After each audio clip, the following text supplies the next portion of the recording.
என் வாழ்க்கையில் இயேசுவை நோக்கி பார்த்தேன். இயேசுவை நோக்கி 2000 பார்த்தேன். 2000ஆம் ஆண்டு 1999 சோத்திரம் இயேசு கிறிஸ்துவை அறிவதற்கு வாய்ப்பு இருந்து 2000 முழுமையாக ஏற்றுக்கிட்டோன்னு நினைச்சிருங்களேன். 2000 இயேசு கிறிஸ்துவை நோக்கி கூப்பிட்டேன். இன்னைக்கு 2026 உங்க சமூகத்தில் வந்து நிற்கிறேன். அவர் இதுவரைக்கும் கைவிடவே இல்லை. அல்லேலூயா, அல்லேலூயா. பாருங்க, 1998 97 இருக்கும் நினைக்கிறேன். அந்த நாட்களில்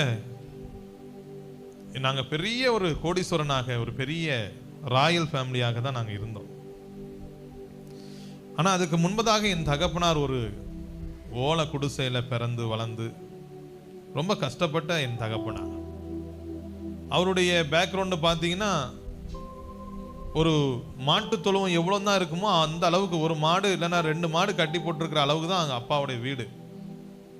அந்த வீட்டில் 4 சகோதரன், 2 சகோதரன் ஒரு சகோதரியும் தாய் தகப்பனுமா வாழ்ந்து வந்தாங்க. எங்கள் அப்பாவுக்கு ஒரு பலவீனம். அதனால எங்கள் அப்பாவுடைய அப்பா சோத்திரம் அந்த குடும்பத்தை நடத்த முடியாத ஒரு சூழ்நிலை. அப்படி இருக்கும்போது என் தகப்பனார் தான் மூத்தவராக இருந்ததுனால எல்லாரையும் எங்கள் அப்பா தான் பாதுகாக்கணும், எங்கள் அப்பா தான் போஷிக்கணும். ஆனால் வயசு பார்த்தீங்கன்னா 12 வயசு. 12 வயசு, 6வது வகுப்பு 7வது வகுப்பு படிக்கிற வயசு. 6வது வகுப்பு 7வது வகுப்பு படிக்கிற வயசில் என்ன செய்ய முடியும்? அந்த வயசில் எப்படி உழைச்சி காப்பாற்ற முடியும்? ஆனால் என் தகப்பனார் கடற்கரையில் போய் மீனை வாங்கி அதை விற்று, சில பாட்டிமாரோடு போய் அவங்க கூட மீனை வாங்கி அதை விற்று குடும்பத்தை நடத்த தொடங்கினார். சகோதரரையும் போஷிக்க தொடங்கினார், சகோதரியும் போஷிக்க தொடங்கினார். வாலிப பருவம் வந்துச்சு.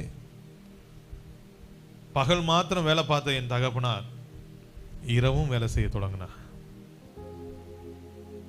வாழ்க்கையில கஷ்டம், நெருக்கம், ஒரு நாளும் ரெஸ்ட் இல்லை. இரவும் பகலும் ஓடி ஓடி உழைக்கிற ஒரு அனுபவம்.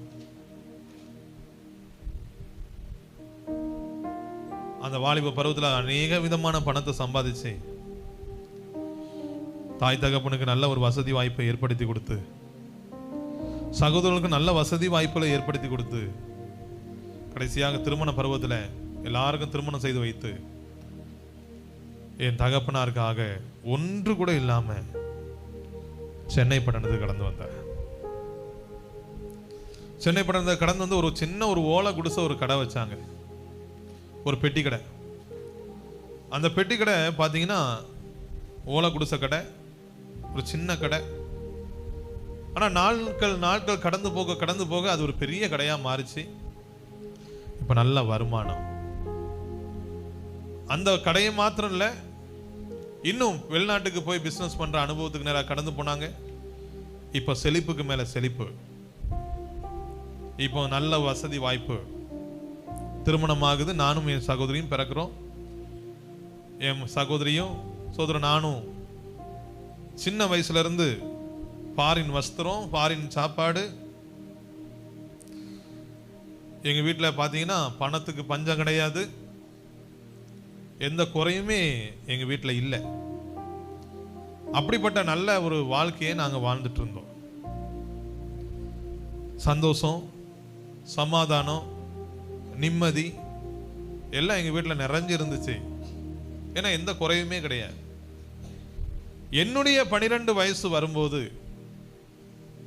என் அப்பாவுடைய வாழ்க்கையில் ஒரு பெரிய புயல் வீசிச்சு. எவ்வளவுக்கு நாங்கள் சந்தோஷப்பட்டோமோ அவ்வளவுக்கு சந்தோஷம் குறைய தொடங்குச்சு. எவ்வளவு செழிப்பா இருந்தோமோ எல்லா செழிப்பும் அப்படியே மங்க தொடங்குச்சு, எல்லாம் கரைய தொடங்குச்சு. எங்க அப்பா யோசிச்சு பார்க்கறாங்க, என்ன நடக்குது, என்ன தப்பு பண்ணேன், ஏன் இப்படி நடக்குதுன்னு சொல்லி எங்க அப்பா யோசிச்சு முடியல. கடைசி எங்க அப்பா இனி ஒண்ணுமே பண்ண முடியாது, வாழ்க்கையை முடித்து கொள்ளலாம் அப்படின்னு சொல்லிட்டு தீர்மானம் எடுத்துட்டு ஒரு இடத்துல உட்கார்ந்து இருக்கும் போது அவருடைய நண்பர், ஏன் நீ இப்படிலாம் பண்ற, ஏன் நீ இப்படி இருக்கிற அப்படின்னு சொல்லிட்டு எங்க அப்பாவுக்கு அட்வைஸ் கொடுத்துட்டு கடைசியா ஒரு வார்த்தை கேட்டாரு, நீ தான் டெய்லியும் பூஜை பண்றியே, பூஜை பண்ற தெய்வம் உன்னை காப்பாத்தலையா அப்படின்னு. எங்க அப்பா சொன்னாங்க, இது வரைக்கும் நான் பூஜை பண்ணது கிடையாது, நீ மாத்தி சொல்ற, அதெல்லாம் நான் நம்புறது கிடையாது, எந்த மந்திரவாதியும் நான் தேடி போனது கிடையாது, நான் அப்படி பண்ணவும் மாட்டேன், இல்ல உங்கடையில தான் இதெல்லாம் நடக்குது, உனக்கு தெரியாதா அப்படின்னு சொல்லி கேட்கும் போது எங்க அப்பா தெரியாது, இன்னைக்கு நீ போய் பாரு அப்படின்னு சொல்லிட்டு சொல்லிட்டாங்க. போய் பார்க்கும்போது அங்க நடந்த ஒரு சம்பவம், அந்த இடத்துல ஒரு மந்திரவாதம் நடக்குது, என் தகப்பனார் சாகணும், நானும் என் சகோதரி என் தாயாரும் நடு ரோட்ல நிக்கணும், ஒன்றுமில்லாமல் போகணும் சொல்லி மந்திரவாதம் பண்றாங்க. யாருடா இதை பண்றாங்கன்னு சொல்லி உள்ள போய் பார்க்கும்போது எங்க அப்பாவால தாங்க முடியாத ஒரு வேதனை. யார் நல்லா இருக்கணும்னு நினைச்சாங்களோ, யாரு ஆசீர்வாதமா இருக்கணும்னு எங்க அப்பா நினைச்சாங்களோ, யாருக்காக வாழ்ந்தாங்களோ அவர்களே விரோதமா எழும்புனாங்க.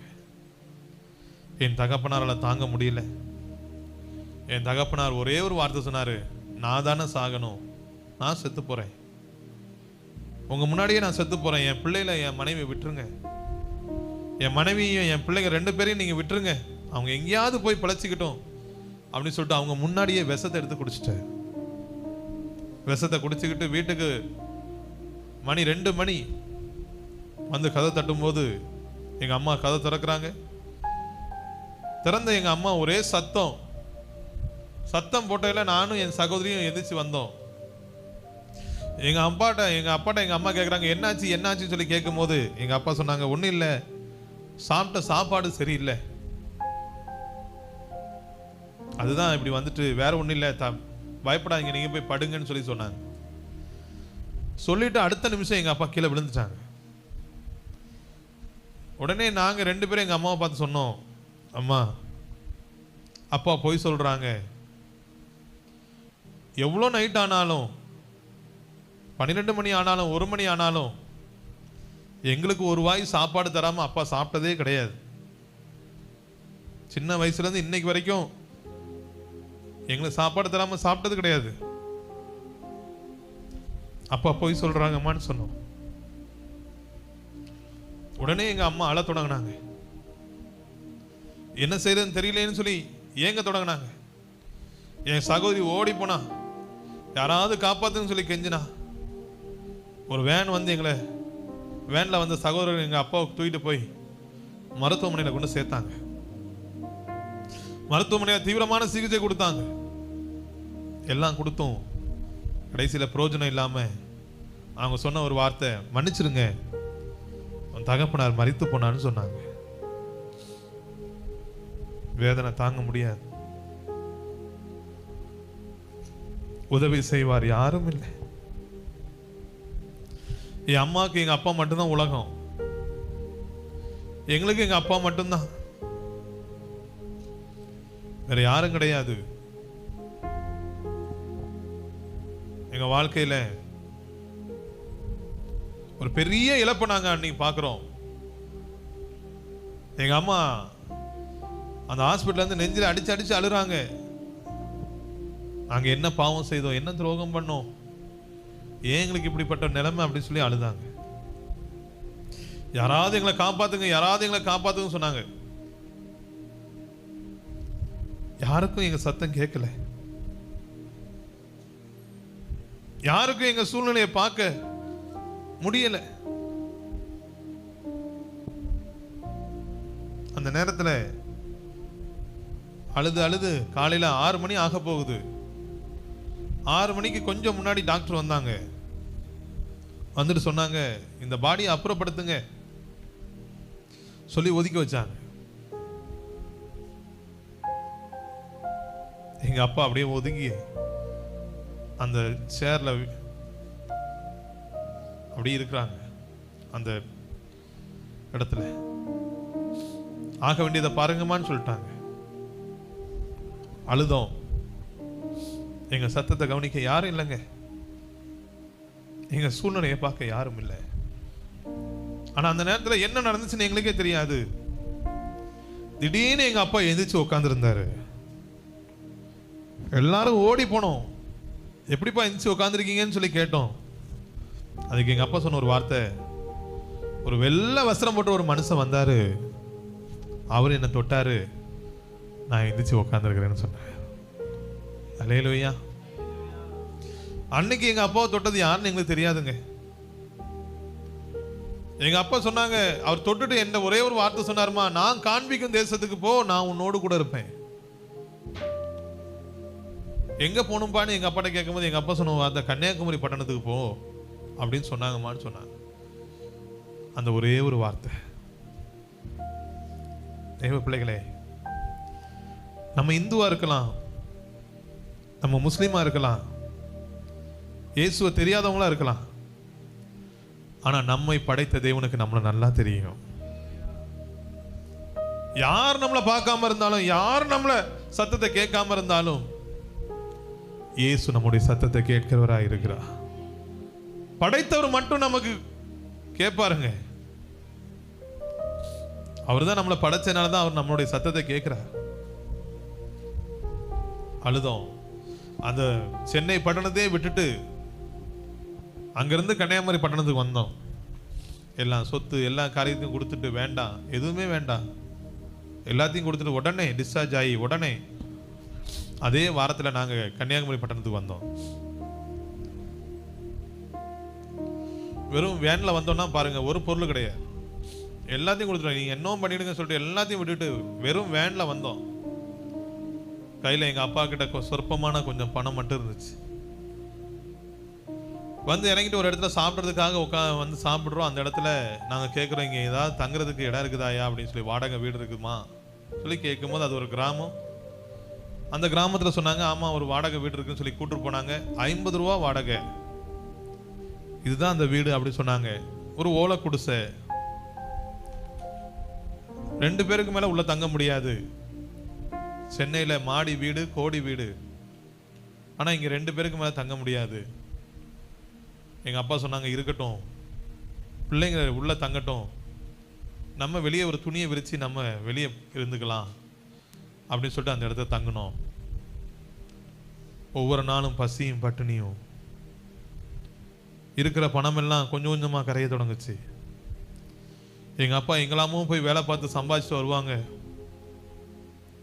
எங்கள் வயிற்ற நிரப்ப முடிஞ்சதே தவிர எங்கள் அப்பா சாப்பிட்டு நாட்களாச்சு, எங்கள் அம்மா சாப்பிட்டு நாட்களை மாறிச்சு. எங்கள் கண்களில் கண்ணீர், நாங்கள் இருந்த சந்தோஷம் எல்லாம் போயிட்டு, நாங்கள் இருந்த அந்த நிம்மதியெல்லாம் இழந்துட்டோம். எங்கள் அப்பா பார்த்தாங்க, இல்லை என் பிள்ளைங்க இப்படி இருக்கிறத என்னால் பார்க்க முடியல, நான் எங்கேயாவது போய் நல்லா சம்பாதிச்சு என் பிள்ளைகளுக்கு நான் பணத்தை அனுப்புவேன், நீ என் பிள்ளைகளை பார்த்துக்க அப்படின்னு சொல்லிட்டு எங்கள் அம்மாட்ட சொல்லிட்டு போயிட்டான். போன அப்பா இந்த மாதம் வருவாங்க அப்படின்னு சொல்லி அம்மா சொன்னாங்க. சரின்னு சொல்லிட்டு நானும் என் அக்காவும் நடையிலேயே காத்திருந்தோம். அப்பா வரவே இல்லை. பசிக்குது ஒரு சைடு, சாப்பிட்றதுக்கு ஆகாரம் இல்லை, உடுத்துறதுக்கு வஸ்திரம் இல்லை.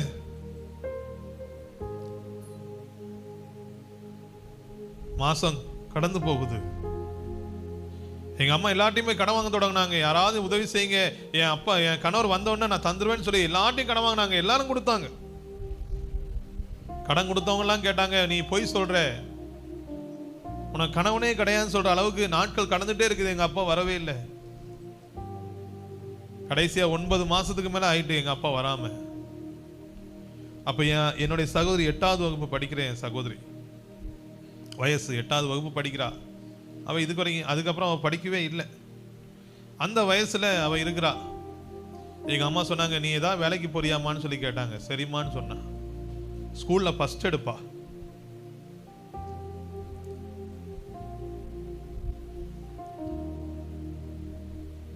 ஸ்கூல்ல லீடரா இருந்தா. படிப்புல திறமையில எல்லா திறமையிலும் ஃபர்ஸ்ட்ல இருப்பா.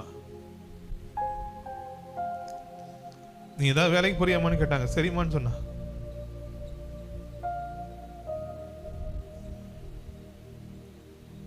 கொண்டு ஒரு இடத்துல வேலைக்கு போட்டாங்க.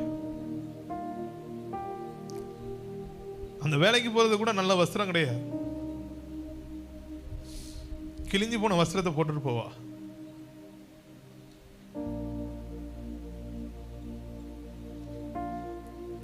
அவ தையல் தெரிஞ்சதுனால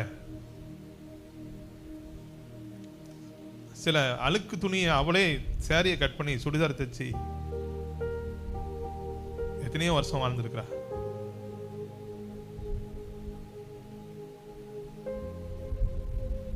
அந்த வேலை சின்ன வயசுல வேலைக்கு போட்டாங்க.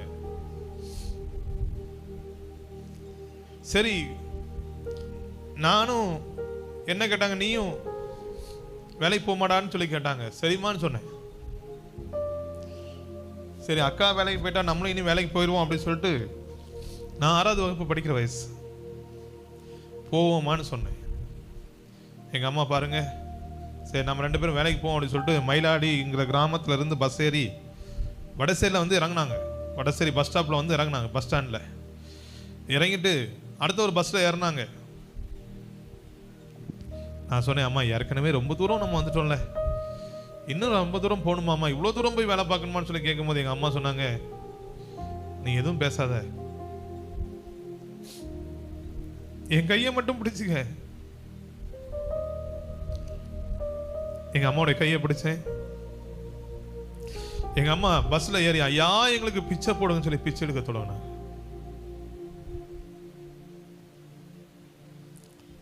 ஒவ்வொரு பஸ்ஸா ஏறி பிச்சை எடுக்க தொடங்கினாங்க.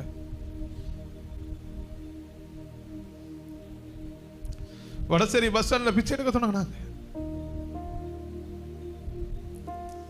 மீனாட்சிபுரம் பஸ் ஸ்டாண்ட்ல பிச்சை எடுக்க தொடங்கினாங்க. அங்க இருக்கிற எல்லா கடைகளும் ஏறி ஏறி பிச்சை எடுத்தாங்க. அந்த பிச்சை எடுத்த சாப்பாடை வைத்து நாங்க சாப்பிட தொடங்கினோம். என் சகோதரிக்கு தெரியாது.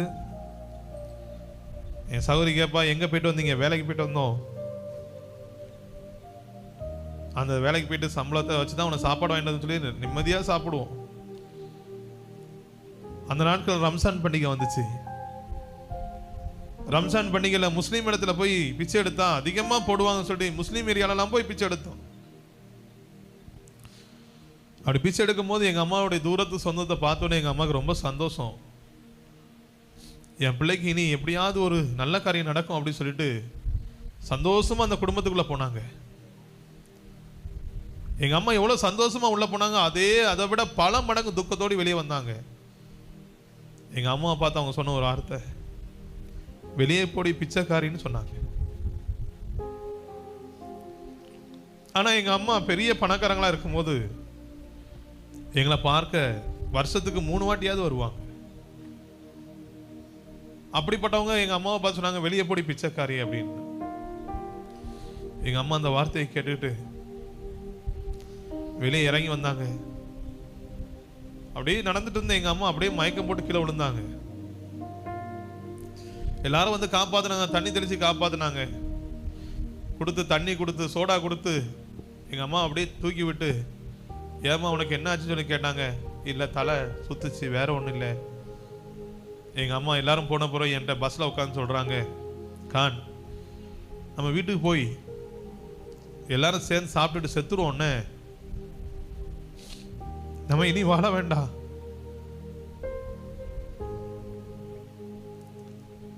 அப்படி சொல்லி முடிவெடுத்தாங்க. ஏன் அப்படின்னா, இன்னும் 2 நாள்ல ரம்சான். அந்த ரம்சான் பண்டிகைக்கு நாங்க பணக்காரங்களா இருக்கும்போது சென்னை பட்டணத்துல மெரினா பீச்சில் தொழுக முடியும். தொழுக முடிஞ்சுக்கிட்டு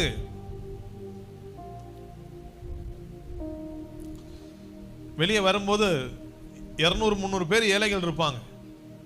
200-300 ஏழைகள் இருப்பாங்க. அந்த ஏழைகளுக்கெல்லாம் எங்க அப்பா எங்க கையால பணம் எடுத்து கொடுப்பாங்க. அந்த பணத்தை எங்க அப்பா ஒரு பெரிய பிக் ஷாப்பில் கொண்டு வந்து, ஒரு பெரிய மூட்டையில கொண்டு வந்து எங்க அப்பா சொல்லுவாங்க, உன் கண்ணு பார்க்க கூடாது, என்ன நீ எவ்வளோ ரூபா பணம் எடுக்கிறே, உன் கை எடுக்கிறது அப்படியே போட்டுரு, கை நிறைய எடு போட்டுரு, கண்ணு பார்க்க கூடாது, நீ எவ்வளோ கொடுத்தனு உனக்கு தெரியக்கூடாது, அவ்வளோ அதிகமாக நீ கொடுத்துட்டு போயிட்டே இருக்கணும். என் அக்கா கிட்ட அதே மாதிரி பணம் மூட்டை கொடுப்பாங்க, அவள் கொடுத்துட்டே வருவா. என்கிட்ட கொடுக்கறத நான் கொடுத்துக்கிட்டே வருவேன். அதை முடிச்சுட்டு வீட்டில் போய் எங்க கையால சாப்பாடு கொடுப்பாங்க.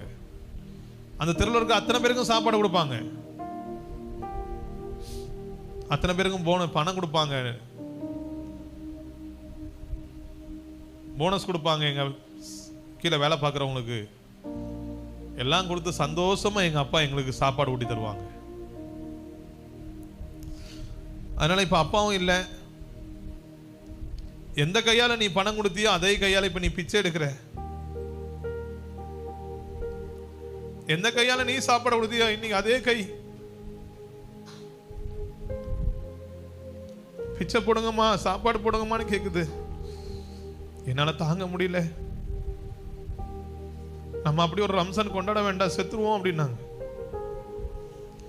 வேண்டாம், இந்த உலகமே நமக்கு வேண்டாம்னு சொல்லி முடிவெடுத்தாங்க. சரிமான்னு சொல்லி நான் சொல்லிட்டேன். சாப்பாட்டில் விஷத்தை கலந்து சாப்பிட்றதுக்கு ரெடியா இருக்கும் போது தூரத்துல இருந்து ஒரு சத்தம், யார் உன்னை கைவிட்டாலும் இயேசு உன்னை கைவிட மாட்டா. யார் உன்னை கைவிட்டாலும் இயேசு உன்னை கைவிட மாட்டா. இந்த சத்தத்தை கேட்ட உடனே எங்க அம்மாட்ட சொன்னேன், அம்மா எல்லாரும் கைவிட்டாங்கன்னு சொல்லி தானே நீ சாகணும்னு நினைக்கிற? இங்க யாரோ இயேசுன்னு ஒருத்தவங்க இருக்கிறாங்களாமே, நீ ஒரே ஒரு சான்ஸ் மட்டும் எனக்கு தான், உனக்காண்டி அந்த இயேசுட்ட போய் பிச்சை எடுத்துட்டு வரமான்னு சொன்னேன். எனக்கு இயேசுவை பத்தி தெரியாது. நான் வளர்ந்தது ஒரு முஸ்லீம் சமுதாயம் பகுதியில், நான் படிச்சது ஒரு முஸ்லீம் ஸ்கூல்ல. இயேசு எப்படிப்பட்டவன்னு தெரியாது, இயேசு யாருன்னு தெரியாது, கிறிஸ்தவன்னா என்னன்னு தெரியாது. நான் படிச்ச ஸ்கூல்ல அத்தனை பேரும் முஸ்லீம். அப்படி இருக்கும்போது எனக்கு எந்த பதையும் எனக்கு தெரியாது. அப்படி இருக்கும்போது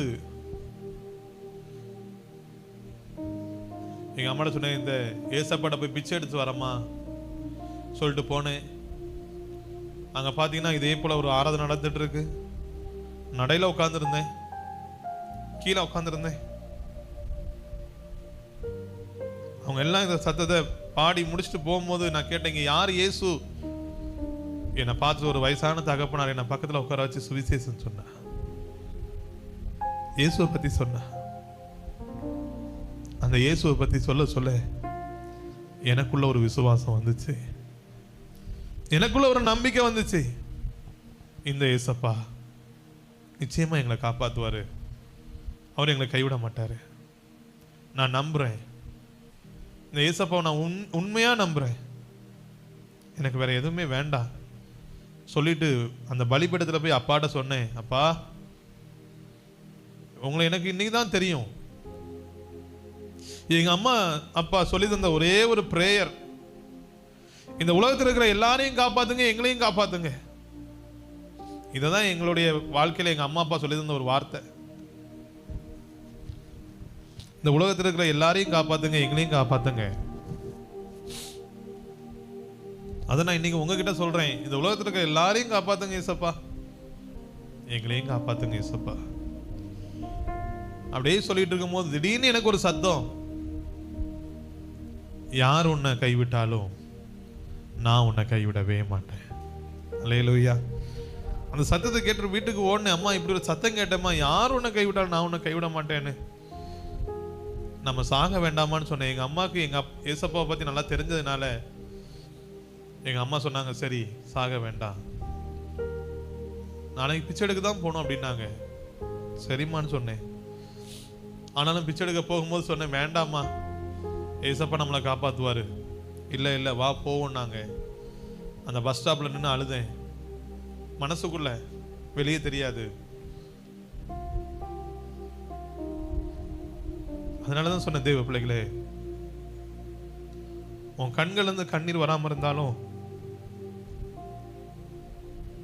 உன் இருதயத்துல அழுகிற சத்தத்தை கூட தேவன் கேட்பா.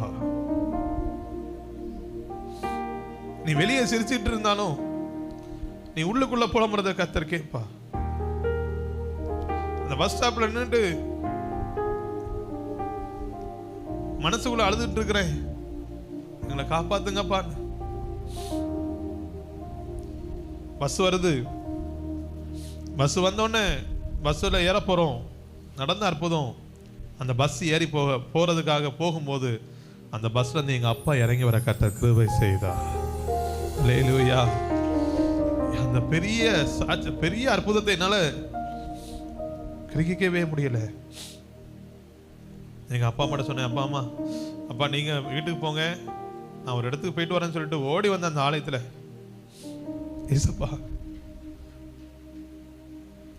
எங்களுக்கு நீங்க மட்டும் போதும், எங்க வாழ்க்கையில வேற எதுவும் வேண்டாம் ஆண்டவரே, நீங்க மட்டும் போதும்னு சொல்லி அன்னைக்கு ஒப்பு கொடுத்தேன். இன்னைக்கு என் பிள்ளை 7ஆம் கிளாஸ் படிக்கிறான். இன்னைக்கு வரைக்கும் கர்த்தர் கைவிடவே இல்லை. அல்லேலூயா. நான் 6வது வகுப்பு படிக்கும் போது என் கையை பிடிச்சார் ஆண்டவர். இன்னைக்கு என் பிள்ளை 7வது வகுப்பு படிக்கிறான். இன்னைக்கு வரைக்கும் கர்த்தர் ஒரு குறை இல்லாம கர்த்தர் நடத்தி கொண்டிருக்கிறார். அல்லேலூயா. அவரை போல நல்ல தெய்வம் ஒருவரும் இல்லைங்க. அவரை போல நம்ம சத்தத்தை கேட்கிறவர் ஒருவரும் இல்லை. சங்கீதக்காரர் சொல்றாரு, நம்மை நோக்கி கூப்பிடுகிற யாவருக்கும். ஆனா என் வாழ்க்கையில அவரை நோக்கி கூப்பிடாம இருந்த பொழுதும் இயேசு தேடி வந்தா. அல்லேலூயா.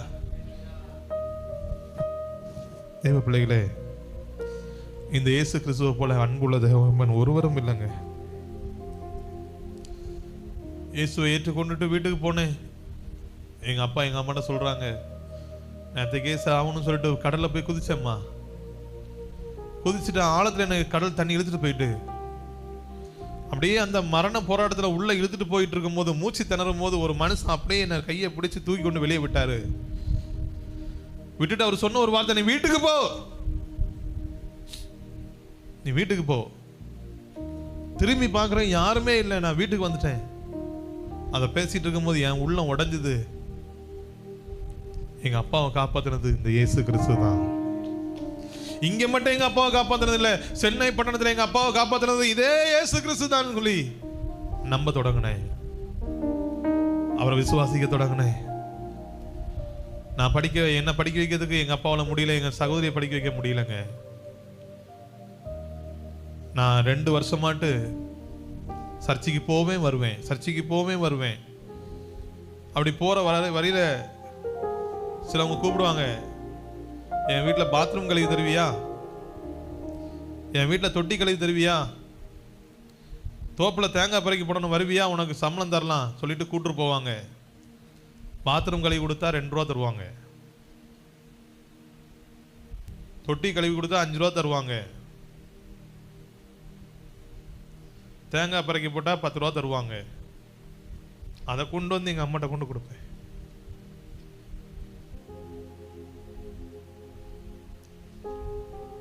என்னை படிக்க வைக்க யாரும் இல்லை, என் சகோதரியும் படிக்க வைக்க யாரும் இல்லை. எங்கள் அப்பா வந்து சின்ன ஒரு பெட்டி கடை போட்டாங்க. அது ரொம்ப வருமானம் இல்லை, ஒவ்வொரு நாளும் தேவைக்கு எங்களை பூர்த்தி பண்ணிச்சதே தவிர வருமானம் இல்லை.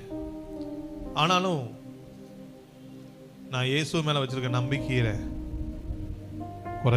குறைக்க விரும்பவே இல்லை. டெய்லியும் சர்ச்சைக்கு போவேன், துடைப்பேன், தூப்பேன், கழுவுவேன், வெளியே வருவேன், இதே போல ஏதாவது வேலை செய்வேன், வீட்டுக்கு போவேன். டெய்லியும் சர்ச்சைக்கு வருவேன், இதே போல செய்வேன், வீட்டுக்கு போவேன். 3 வருஷம் கழிச்சு ஒரு ஐயா என்னை பார்த்துக்கிட்டு, நீ டெய்லியும் வர சர்ச்சையை கழுவுற, துடைக்கிற, வீட்டுக்கு போற, நீ படிக்கலையான்னு சொல்லி கேட்டாரு. நான் ஓடிட்டேன் வீட்டுக்கு. திரும்ப என்னை கூப்பிட்டு வச்சுட்டு, நான் உன்ட்ட எதுவும் கேட்க மாட்டேன், நீ என் கூட ஏறு அப்படின்னாரு. என்னை பத்தி எதுவுமே தெரியாது, நீ வண்டியில ஏறு அப்படின்னாரு. ஏன்னா அவர் பாஸ்டர்னால நான் கூட போனேன். அவர் கூட்டிட்டு போய் என்ன மயிலாடிங்கிற கிராமத்துல இருந்து 20 கிலோமீட்டர் தள்ளி வந்து ஸ்காட் ஸ்கூல்ல கொண்டு என்னை சேர்த்தாரு. இனி நீங்க படிக்கணும்,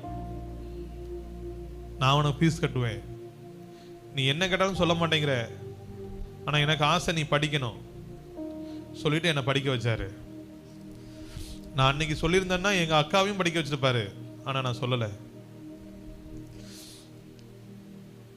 சர்ச்சைக்கு போன நாட்கள்ல எனக்கு ஆண்ட தந்த ஒரு வார்த்தை, கர்த்தரிடத்தில் மனமகிழ்ச்சியா இருக்கிறவன் எவனும் அவனுடைய இருதயத்தின் வாஞ்சையை கர்த்தர் நிறைவேற்றுவார். ஏசப்பாவை நேசிக்க தொடங்கினேன், ஏசப்பாக்குள்ள சந்தோஷமா இருக்க தொடங்கினேன். கர்த்தர் என் வாழ்க்கையை ஆசீர்வதித்தார். நான் எதுவுமே யார்ட்டையும் போய் இன்னைக்கு வரைக்கும் கேட்டது கிடையாது. யார்கிட்ட கேட்டாலும் கிடைக்கும், யார்கிட்ட கேட்டாலும் கிடைக்கும். என் நண்பர்கள் இருக்கிறாங்க, இப்போ யார்கிட்ட கேட்டாலும் கிடைக்கும். இன்னைக்கு வரைக்கும் எனக்குள்ள ஒரு நம்பிக்கை, நான் கர்த்தருக்குள்ள மகிழ்ச்சியா இருந்தா கர்த்தர் என் இருதயத்தின் வாஞ்சியை நிறைவேற்றுவா. அல்லேலூயா. பாருங்க, அன்றைக்கு அந்த வார்த்தையோடு அப்படி நாட்கள்ல கடக்க தொடங்கணும். நான் படித்தேன், எங்கள் அக்கா படிக்கலை. நான் கல்லூரி வாழ்க்கையை முடித்தேன். முடித்து வரும்போது எல்லா ஃபீஸும் அந்த பாஸ்டர் தான் அடைச்சார். எனக்காக 3 லட்ச ரூபாய்க்கு மேலே செலவு பண்ணார். எல்லாம் முடித்து நல்ல ஒரு வேலை, எனக்கு ஒரு வேலை வந்துச்சு. கை நிறைய சம்பளம் வாங்கினேன். திருமணம். இப்படி என் வாழ்க்கை கர்த்தர் ஆசீர்வதித்தார். ஊழியத்தில் முழு நேரமாக ஊழியம் செய்ய நான் விருப்பப்பட்டா. இன்னைக்கு 11 வருஷம் ஆகுது, முழு நேரமாக நாங்கள் ஊழியம் செய்கிறோம். அல்லேலூயா. முழு நேரமாக ஊழியம் செய்கிறோம். எந்த ஸ்தாபனத்திலேயோ எந்த இதுலேயோ இல்லை, ஆண்டரை நம்பி ஊழியம் செய்கிறோம். 11 வருஷமா இன்னைக்கு வரைக்கும் கர்த்தர் கைவிடவே இல்லை. அல்லேலூயா. என் அம்மா, நான் ரட்சிக்கப்பட்ட 5 வருஷத்துல எங்கள் அம்மா ரட்சிக்கப்பட்டாங்க. எங்கள் அம்மா இயேசுவை ஏற்றுக்கொண்டாங்க, முழுசாக ஏற்றுக்கொண்டாங்க. அறகுறையாக இருந்தாங்க, முழுசாக ஏற்றுக்கொண்டாங்க. ஏற்றுக்கொண்ட நாள்ல இருந்து எங்கள் அம்மாவுடைய ஜெபம், அதிகாலை 3 மணிக்கு வருவாங்க சர்ச்சைக்கு. யாருக்குமே தெரியாது. ரட்சிக்கப்பட்ட நாள்ல இருந்து அதிகாலை கரெக்டா 3 மணிக்கு வருவாங்க. 3 மணிக்கு வந்து அந்த நடையில முழங்கால் போடுவாங்க. உள்ள கூட வர மாட்டாங்க, ஏன்னா முஸ்லீம்ல உள்ள போகக்கூடாது. அதே மாதிரி அவங்க நினைச்சிட்டு, நான் உள்ள வருவதற்கு எனக்கு தகுதி இல்லை, அதனால ஏசப்பா நான் வெளியே நிக்கிறேன், உங்க பாதத்துல மட்டும் நின்றுட்டு போறேன் அப்படின்னு சொல்லிட்டு அந்த படியில முழங்கால் போடுவாங்க. 3 மணிக்கு முழங்கால் போட்ட அம்மா 5 மணி வரைக்கும் முழங்காலே நிற்பாங்க படியில. கரெக்டா 5 மணிக்கு ஆராதனை ஆரம்பிக்கும், எங்க அம்மா வீட்டுக்கு ஓடி வந்துருவாங்க. யாருக்குமே தெரியாது எங்க அம்மா வராது. எங்க அம்மாவுடைய ஜெபம் எல்லாம் ஒன்னே ஒண்ணுதான்,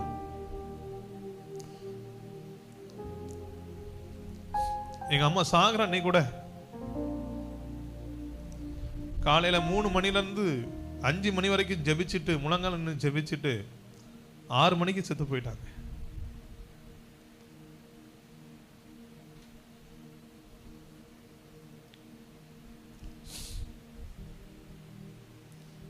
எங்க அம்மாவுடைய ஜெபம் எல்லாம் ஒன்னே ஒண்ணுதான், ஆண்டவரே இந்த உலகத்தில் எங்களுக்கு எதுவும் வேண்டாம், நீங்க மட்டும் போதும்.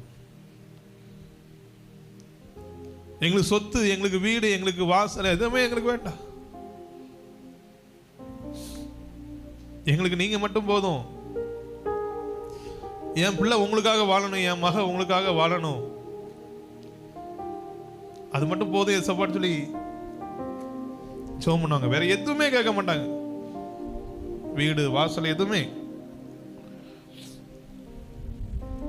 எங்க அம்மாவுடைய ஆசையை கர்த்தர் நிறைவேற்றினா.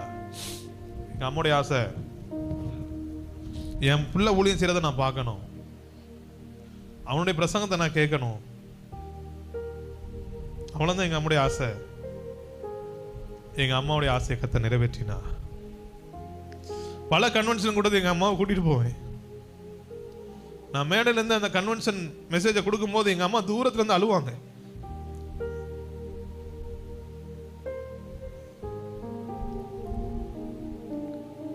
இந்த உலகத்துல நான் ஆசைப்பட்டது எல்லாம் ஆண்டு தந்துட்டாரு எனக்கு, எனக்கு போதும், நான் இனி அப்பாட்ட போகணும் அப்படின்னு சொல்லிட்டே இருப்பாங்க ஒவ்வொரு நாளும். ஆண்டுகிட்ட கேட்டதெல்லாம் தந்துட்டாருமா சொல்லிட்டு நான் போயிடுறேன், நான் ஏசப்பாட்ட போயிடுறேன் அப்படின்னு சொல்லிட்டே இருப்பாங்க. இல்லைம்மா, இன்னும் நிறைய நீ பார்க்கணும். இல்லை வேண்டாம், நீ ஊழியம் செய்யணும், நான் அதை பார்க்கணும்னு நினச்சேன், ஆண்டவர் என்ன செய்துட்டாரு. நான் இனி அப்பாட்ட போகிறேன் அப்படி சொல்லிட்டு மறிக்கிறதுக்கு 3 நாளைக்கு முன்னாடி சொன்னாங்க, இறந்து போயிட்டாங்க. எங்கள் அப்பாவை எங்கள் அம்மா ரசிக்கப்பட்டு ஒரு 10 வருஷம் கழிச்சு எங்கள் அப்பா ரசிக்கப்பட்டா. எங்கள் அப்பாவுக்கு இயேசு அற்புதம் செய்தான்னு தெரிஞ்சும் சமுதாயத்தில் நம்மளை சோதரம் முடியாது அப்படி சொல்லிட்டு முழுசா வராமல் இருந்தாங்க. திரும்பவுமாக ஒரு வயிற்றில் ஒரு பிரச்சனை எங்கள் அப்பாவுக்கு வந்துச்சு. அந்த நேரத்தில் எங்கள் அம்மா சொன்ன ஒரு வார்த்தை, என்னங்க உங்களை ஆண்டதான் காப்பாற்றுறாங்க, நீங்கள் தற்கொலை பண்ணும் போது இந்த வியாதியில் சுகம் கொடுக்க அவரால் மட்டும்தான் முடியும், நீங்கள் அவரை முழுசா நம்புங்கன்னு சொல்லி எங்கள் அம்மா சொல்லிகிட்டே இருப்பாங்க. எங்கள் அம்மாவுடைய வார்த்தையை தட்டாமல் சரிமான்னு சொல்லி எங்கள் அப்பா இயேசுவை முழுசாக ஏற்றுக்கொண்டாங்க. அல்லேலூயா. என் சகோதரி மட்டும் ரட்சிக்கப்படாமல் இருந்தா. ஏன்னா அவளுக்கு வெறுப்பு, சின்ன வயசுலேயே வேலைக்கு போன அனுபவம், வஸ்திரம் இல்லை உடுத்துறதுக்கு, ஒன்றும் இல்லாத நிலைமையில இருந்தா. எதுவுமே வேண்டாம், திருமணம் வேண்டாம், ஒன்றும் வேண்டாம் சொல்லிட்டா. அந்த நாட்களில் எங்கள் அப்பா மரித்து போனாங்க. மரித்து போனோடனே அடக்கம் பண்ணுவதுக்கு எங்கள் அப்பா அடக்கம் பண்ணுவதுக்கு இடம் கிடையாது, சொந்தக்காரங்களும் கிடையாது. சர்ச்சிலையா என் பேர் மட்டும்தான் இருக்கு, ஞானஸ்தானம் எடுத்ததுனால எங்கள் அப்பாவை கொண்டு அடக்கம் பண்ண முடியாது. இப்போ என்ன செய்யறேன்னு தெரியாமல் இருந்து அழுதுட்டு இருக்கும்போது என் சொந்தக்காரங்க வந்தாங்க. 15 லட்ச ரூபா பணம் தரோம், உன் அக்கா உன் அப்பா அவ அடக்கம் பண்ணதுக்கு 6 அடி இடம் தரோம், இந்த பேப்பரில் ஒரே ஒரு கையெழுத்து போடு, இனி இயேசுவை நான் ஆராதிக்க மாட்டேன், இனி இந்த இயேசுவை நம்ப மாட்டேன், இனி இந்த இயேசுகிட்ட நான் போக மாட்டேன், ஒரே ஒரு கையெழுத்து போடு, எல்லாம் நாங்கள் தந்துடுறோம். நாங்கள் அவங்க முன்னாடி அன்னைக்கு சொன்ன ஒரே ஒரு வார்த்தை, என்னை பெத்த தகப்ப வேணா இறந்துருக்கலாம், ஆனால் என்னை உண்டாக்குன தகப்பன் உயிரோடு இருக்கிறாரு. அல்லேலூயா, அல்லேலூயா. எல்லாரும் மூஞ்சில கிழிச்சு போட்டு போனாங்க, எல்லாரும் போயிட்டாங்க. எங்கள் அப்பாவை வெறும் 3 பேர் கொண்டு அடக்கம் பண்ணோம். என்னுடைய பாஸ்டர் சோத்ரம், என்னுடைய அசிஸ்டன்ட், அவங்களுடைய அசிஸ்டன்ட் பாஸ்டர், அதுக்கப்புறம் இன்னொரு நபர்.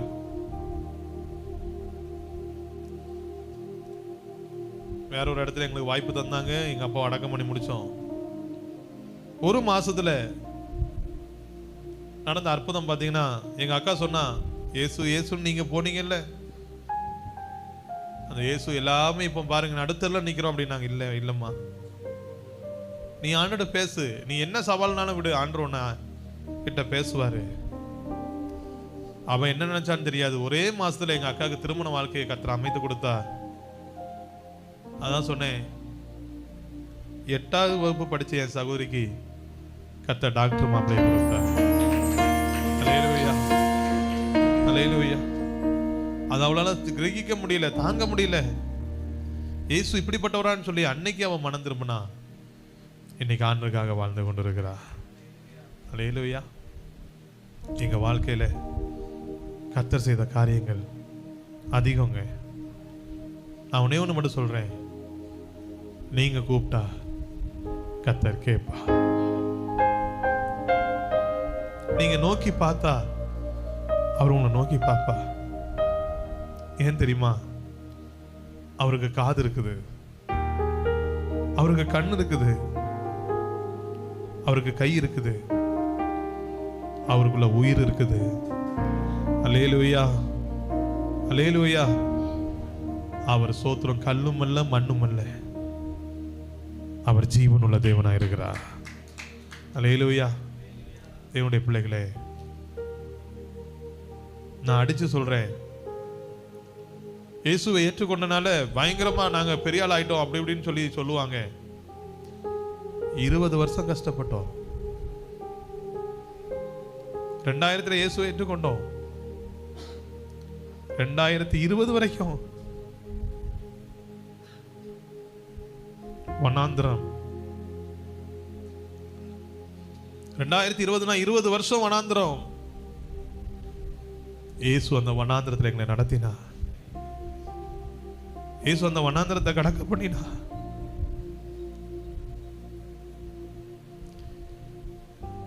அந்த வனாந்தரத்தில் கர்த்தர் எங்களை போஷித்தார். 2021 கர்த்தர் எங்களை சுதந்திரவாளியாய் மாற்றினார். அல்லேலூயா. 2021 எந்த ஊர்லலாம் நான் போய் பிச்சை எடுத்தனோ, எந்த தெருவுலலாம் போய் பிச்சை எடுத்தனோ, எந்தெந்த பஸ் ஸ்டாப்லலாம் போய் பிச்சை எடுத்தனோ, அங்கெல்லாம் உயர் ரகதான கார்ல போக கர்த்தர் கிருபை செய்தார். அல்லேலூயா. ஆர்வில் பட்டணத்தில் பெரிய பெரிய நபரோடு அவங்க என்ன கார்ல கூட்டு போக கர்த்தர் கிருபை செய்தார். எல்லா ஊர்லயும் போய் பிரசங்கம் பண்ண கர்த்தர் கிருபை செய்தார்.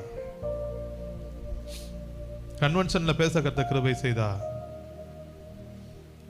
எந்தெந்த கடையில போய் பிச்சை எடுத்தானோ அதே கடையில போய் மற்றவளுக்கு வஸ்திரம் எடுத்து கொடுக்க கர்த்தர் கிருபை செய்தார். மற்றவளுக்கு ஆகாரம் கொடுக்க கர்த்தர் கிருபை செய்தார். நான் உண்மையை சொல்றேங்க, உங்க வாழ்க்கையிலும் இயேசுவை ஏற்றுக்கொண்டனால சில நேரத்தில் நீங்க வனாந்திரம் நினைக்கிறீங்க. இல்ல, அது வனாந்திரம் இல்ல, கர்த்தர் உங்களை உருவாக்குகிற இடம். உங்களை வெளியே கொண்டு வருவார், வெளியே கொண்டு வருவார். அவர் கொண்டு வரும்போது அது மகிமையா மாறும். அல்லேலூயா.